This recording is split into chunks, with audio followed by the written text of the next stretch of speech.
Good morning. So, yesterday, ang topic ko ay about health and fitness na napaka-importante lalo na sa mga senior citizen. Meron akong nakakasabay mag-walking sa kanila jogging na mas bata-bata pa sa akin. Mga teenagers, mga 25 years old, 30 years old, yung iba magkakasama. So, yan, importante, health and fitness. Pero ang pag-uusapan natin ngayon, napakaganda. It's about love, relationship, parenting, and social life. I am building happy relationships with my wife as a husband, then to my children as their father, and to my grandchildren as their grandfather, to my brothers and sisters biologically, and as a friend to my neighbors, and as a service provider to my suppliers of paper and metal scraps to TPC Scrap Enterprises. Ayan. So, may kasabihan dyan na little things are big things in relationship. Dati, wala akong kaalam-alam na sa tinatawag na values of a man and values of a woman. Nabasa ko yan sa libro na A Woman are from Mars. I mean, from Venus, and a man are from Mars. Magkaiba ang values nila. Kailangan intindihin natin ito. Anong mga values ng lalaki? Ang lalaki, gusto niya ng power. Siyang makapangyarihan. Ayaw niya ang unrest. So, he wants competence. Gusto na magaling siya. He wants achievement. And tinatawag na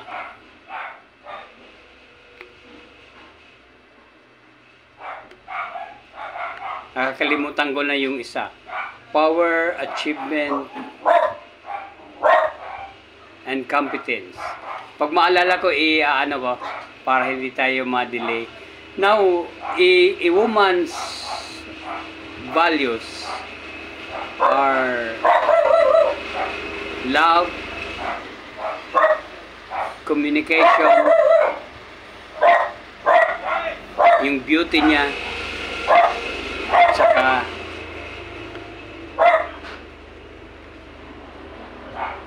love, competence, beauty, yung relationship. Importante yung relasyon sa kanya. So makikita nyo magkakaiba ang mga values ng lalaki at sa babae. So ang nakikita kong ano dyan ay kailangan magkaintindihan sila. It must jive with each other para magkaroon sila ng tinatawag na meeting of the minds. Dati, pag nararamdaman ko para akong ina-unrest ng misis ko, ng wife ko,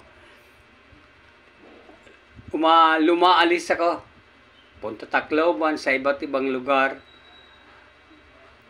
na hindi ko pa noon naiintindihan yung mga values na yan. But when I tried to understand yung mga values na yan, nakikita ko hindi na ako umalis sa bahay.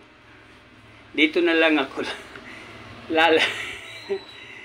Lalo na yung magkaroon ako ng stroke, hindi na ako umalis dahil kailangan ko lagi ang kasama.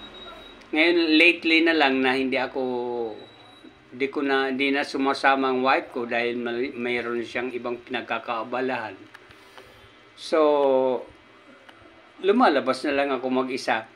Magja-jogging papuntang sports complex sa harap ng Caloocan SM City. Ayan. Dahil sa tulong ng boss natin sa taas ay nakakaagapay na ako mag-isa maglakad. So, ayan. Umaalis ako minsan alas 6, darating ako alas 7 o alas 8. Kung aalis ako alas 7, katulad kanina, alas 7:30, dumating ako. Ngayon, pasado na alas 9, magna 9:45 na. So, that's it. 1 or 2 hours para sa sarili natin. Di ba? Pag nagko-cool down doon, pagkatapos maglakad, tinutupi yung mga paa, nagpo-push up, may pagiwang-giwang, pagiling-giling. Ayan, that is cooling down. So about building relationship, it's very, very important. Understanding the individual is one of the deposit in the relationship. Para sa akin, sabi nga ni Dr. Stephen R. Covey, na yung mga maliliit na bagay na yan ay nakakapadagdag ng relasyon. I'm building happy relationship with my loved ones. So, importante po yan. Ika nga, the main goal of life, emotionally, nakikita ko, is to enjoy it. Kailangan ma-enjoy natin ang relationship natin, creating good memories sa asawa natin. Pag nagtra-travel ako, sinasama ko na ngayon ang wife ko. So, katulad ng nagtra-travel kami sa Cebu, sa Davao, sinasama ko na siya. Masaya naman siya. We were creating good memories. So, popost ko yung pattern sa baba about my love relationship,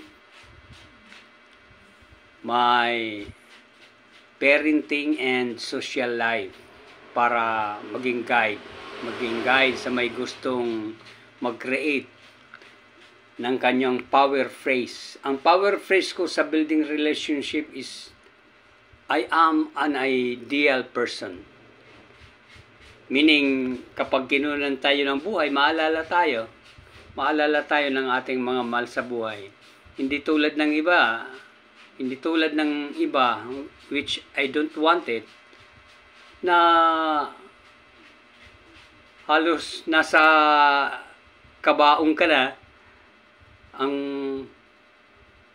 ang patay para pang tinatadyakan. Importante mayroon kang magagandang alaala sa kanila. So that's it.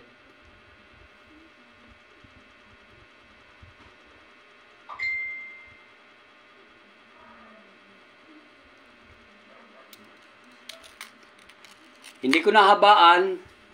Thank you for today's part of life, which is love relationship, parenting, and social life. I love you all.